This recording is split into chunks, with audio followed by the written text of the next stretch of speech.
Hey everyone, this is a demonstration related to the anagram problem. The way I solved it is using the XOR operator. Someone asked, why does that work? So I decided to show you an example of how things work behind the scenes. The simple idea behind my solution is that I am XORing each character with the one after it, and then taking that result and XORing that with the one after, and then carrying that result to the second string. And once I'm done XORing everything with each other, the result is either 0 or not. If it's 0, then that means they are both identical, at least in terms of the characters. The definition of an anagram is that the characters are the same amongst the two strings, not in any particular order. However, the count is also important. So if there are two B's in the first string, two B's must occur, and only two B's in the second. However, there are many approaches to solve these problems.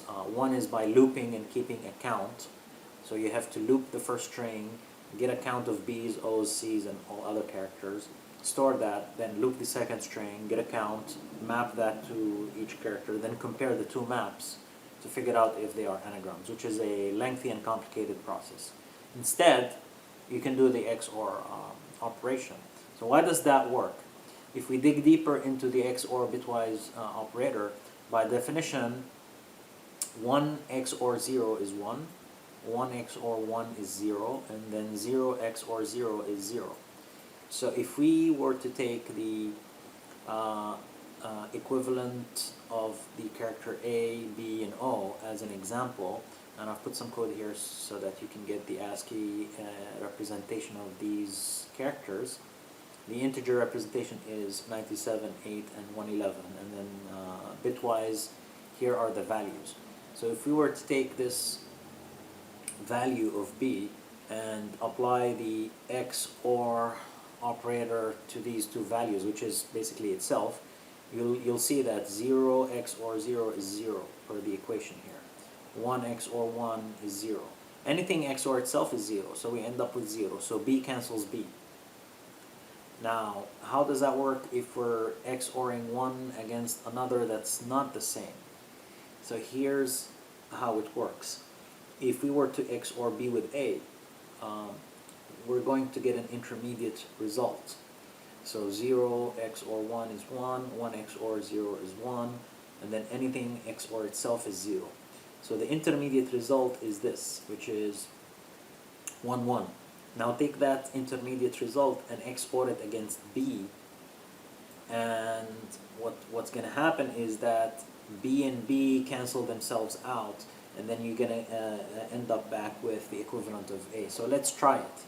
1 XOR 0 is 1, 1 XOR 1 is 0, 0 and 0 is 0, and then 0 and 1 is 1, 0 and 1 is 1, and then 0 and 0 is 1. If you compare this, this is the equivalent of A. So in essence, when we XORed B, A, B, the B and the B canceled themselves out, and you're left with A. So if we were to go ahead and finish that exercise, of course it's obvious by now. If you were to XOR the value of A with A, then you'll end up with 0. Therefore, a string that has BB, AA is an anagram of AB, AB. And that, in summary, is how I solve this problem. And so here the code is, first I test if the two strings are of equivalent lengths. If not, I'll just quickly return false, because there's no point of doing the work if they're not even the same length. If they are, then I'll go ahead and XOR the first string character by character against itself, and then take that result, which is my intermediate result, and then carry it over to the next string and start XORing that result with the first character, and then XORing that result with the second, etc. until I've done an XOR across the board for both strings. At the end, if the result is not 0, then there is some differentiating character, otherwise return true.